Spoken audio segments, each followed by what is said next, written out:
విద్యార్థులారా శుభోదయం.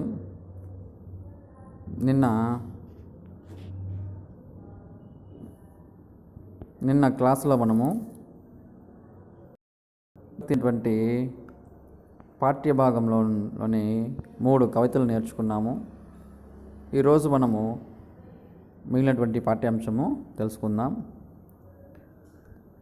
అన్ని దేశాల్ క్రమ్మవలనోయ్, దేశీ సరుకులు అమ్మవలనోయ్, డబ్బు తేలేనట్టి నరులకు కీర్తి సంపదలబ్బవోయ్.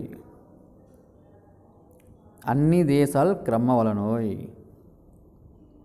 దేశీ సరుకులు అమ్మవలనోయ్, డబ్బు తేలేనట్టి నరులకు కీర్తి సంపదలు అబ్బవోయ్. ప్రతి ఒక్క మానవుడు కూడా మనము నిన్న క్లాస్ తెలుసుకున్నాం. ప్రతి ఒక్కరు కూడా అంటే ఈసురోమని అంటే పని పాట లేకుండా ఉండకూడదు. ప్రతి ఒక్కరూ కష్టపడి మన పాడి పంటలని మన సంపద పెంచుకోవాలి. అలాంటి ఆ దేశీ సరుకులను మనము స్వీకరించడమే కాకుండా వాటిని పొరుగు దేశాలు కూడా మనము అమ్మి వాటి ఆ అమ్మడం ద్వారా వచ్చినటువంటి సంపదను మనము పెంచుకోవాలి. అలా డబ్బును సంపాదించుకోవాలి. మన సంపద మనకే సరిపోకుండా మిగులు సంపదను మనము విదేశాలలో మనము అమ్ముకొని వాటి ద్వారా వచ్చినటువంటి పైకాన్ని మనము పెంచుకొని ఆర్థికంగా ఎదగాలి. అట్లా ఆర్థికంగా ఎదగకపోతే మన దేశం అనేది అభివృద్ధి పదంలో నడవదు. అంతేకాదు డబ్బు సంపాదించలేనటువంటి నరులకు కీర్తి కానీ సంపదలు కాను అబ్బవోయ్. అంటే ప్రతి ఒక్కడు తన వంతు ఏదో ఒక సంపాదన తీసుకురావాలి, సంపాదించాలి. కాబట్టి అలాంటి సంపాదన తెచ్చేవాడికి లేక సంపాదన పెంచుకున్న వాడికి కీర్తి అంటే పేరు ప్రతిష్టలు లభిస్తుంది, సంపద కూడా కలుగుతుంది. కాబట్టి ఏదో ఒక రూపంలో ప్రతి ఒక్కరూ కూడా కష్టపడి ఏదో ఒక విధంగా ఆదాయాన్ని పెంచుకోవాలి. కాబట్టి ఆ విధంగా ప్రతి ఒక్కరు కష్టపడాలి. మన దేశీ సరుకులు విదేశాల్లో అమ్ముడుపోవాలి. అలా అమ్ముడుపోయినప్పుడు మాత్రమే మనకు మన దేశానికి తగినటువంటి ఆర్థిక వనరులు చేకూరుతాయి. అప్పుడు మాత్రమే మనకు కానీ మన దేశానికి కానీ కీర్తి సంపదలు అనేది లభిస్తుంది. అవి లభించకపోతే మన దేశము ప్రపంచ దేశంలో ఎప్పటికి కూడా ముందడుగు వేయడానికి అవకాశము ఉండదు. అంటే అన్ని దేశాలలో పోటీపడి వ్యాపారం చేసే రీతిలో మన యొక్క దేశీ సరుకులు అంటే మన యొక్క ఉత్పత్తులని పెంచుకోవాలి. కాబట్టి ఈ యొక్క కవితలో అంత అర్థం ఉంది. మనకు ఆరోగ్యానికి కావాల్సిన ఆహారము పెంచుకోవడమే కాకుండా మిగులు ఉత్పత్తి కూడా పెంచుకొని వాటి ద్వారా విదేశీ వ్యాపారం చేసి ఆ విదేశీ వ్యాపారం ద్వారా మనము ఆదాయాన్ని సమకూర్చుకోవాలి. అలా సమకూర్చుకున్నప్పుడే ప్రపంచ దేశాలలో మనకు కీర్తి లభిస్తుంది.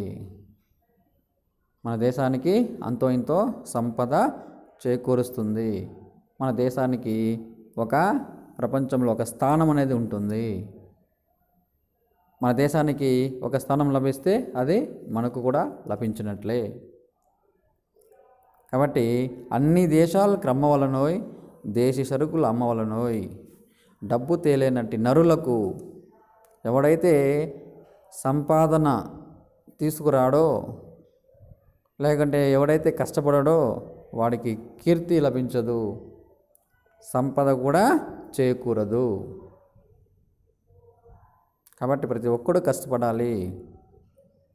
అలా కష్టపడి దేశానికి ఉపయోగపడినప్పుడు మాత్రమే వాడు నిజమైన దేశభక్తుడు అవుతాడు.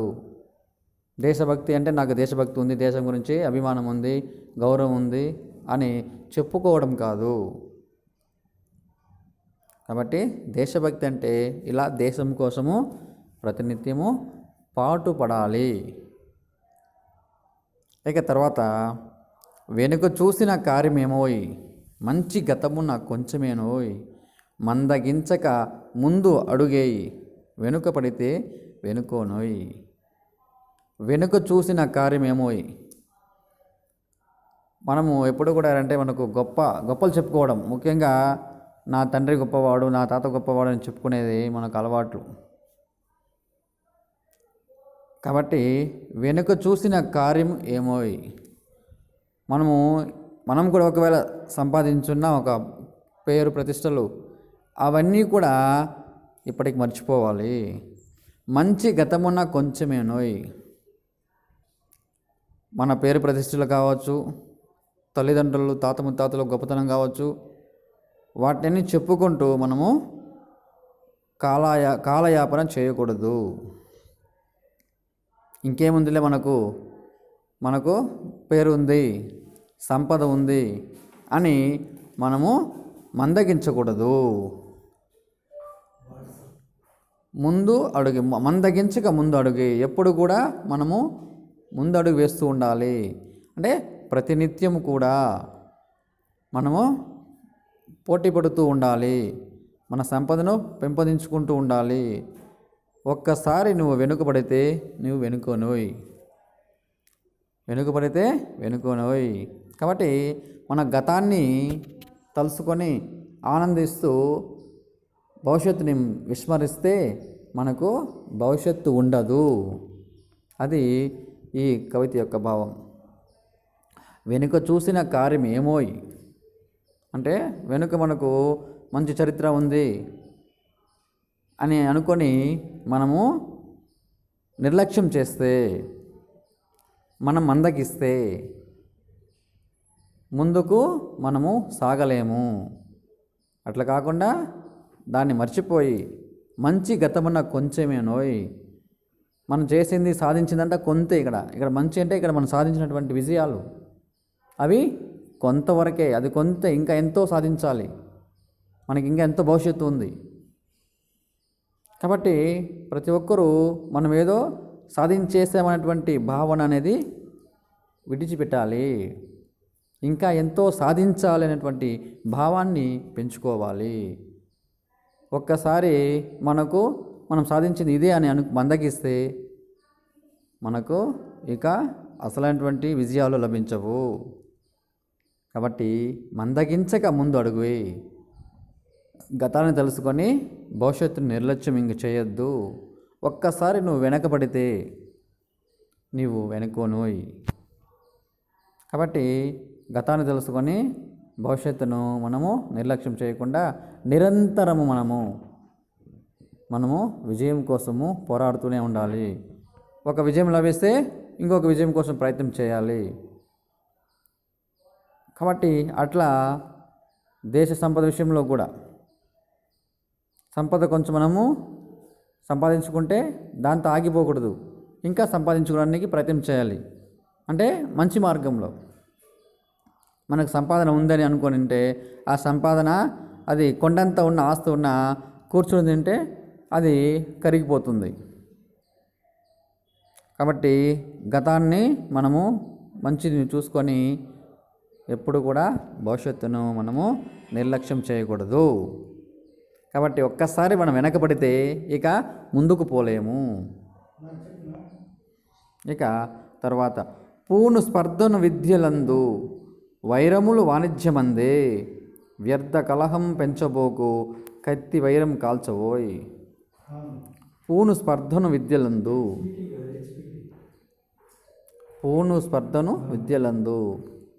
విద్యలో స్పర్ధను అంటే పోటీతత్వాన్ని కలిగి ఉండాలి. ఎప్పుడు కూడా ప్రతి ఒక్కరి మీద మనము పోటీతత్వం ఉండాలి, అంతేకాని ఈర్ష్య ద్వేషాలు పెంచుకోకూడదు. పోటీతత్వం, విద్యలో మనము పోటీతత్వం పెంచుకోవాలి. వైరములు వాణిజ్యమందే, వాణిజ్యంలో కూడా పోటీతత్వం పెట్టుకోవాలి. ఇక్కడ కూడా వైరం పెట్టుకోకూడదు. అంటే వైరం అనేది మనము ఎప్పుడు పెంచుకోకూడదు, పోటీతత్వం పెంచుకోవాలి. విద్యలో కావచ్చు, వాణిజ్యంలో కావచ్చు. వ్యర్థ కలహం పెంచబోకోయ్, అనవసరంగా ఏ విషయంలోనూ ఎక్కడ కూడా కలహాన్ని పెంచుకోవద్దు. ఆ కలహం అనేది వ్యర్థము, అది వినాశనానికి కారణము. కత్తి వైరం కాల్చువోయ్, ఆ వైరం అనేది చివరికి కత్తి దాకా తీసుకెళ్తుంది. అంటే ప్రాణహాని కూడా కలిగిస్తుంది. కత్తి వైరం, ఒకసారి వైరం పెంచుకుంటే అదే ఇతరులని అంతం చేసేంతవరకు కూడా తీసుకెళ్తుంది. అలాంటి వైర్యాన్ని కాల్చబోయి వాటిని విడిచిపెట్టు. ఎప్పుడు కూడా మనుషుల మధ్య కావచ్చు, వ్యవస్థల మధ్య కావచ్చు, స్పర్ధ అంటే పోటీతత్వం ఉండాలి. అంతేగాని వైరం అనేది ఉండకూడదు. వైరాన్ని ఎప్పుడు పెంచుకోవద్దు. ఆ వైరం అనేది ఇతరులని నాశనం చేసేంతవరకు తీసుకెళ్తుంది. అలాంటి కత్తి వైర్యాన్ని నీవు విడిచిపెట్టు, పోటీతత్వాన్ని పెంచుకో. ఇది నేటి విద్యార్థులకి చాలా చాలా విలువైనటువంటి ఒక విషయం. దీన్ని ఏనాడో అంటే 100 సంవత్సరాలకు ముందే మన గురజాడ అప్పారావు గారు చెప్పడం జరిగింది. కాబట్టి అసూయ ద్వేషాలు వీటిని పెంచుకోకుండా పోటీతత్వాన్ని పెంచుకుంటే అందరూ కూడా సుఖపడతారు, దేశం కూడా బాగుపడుతుంది. 11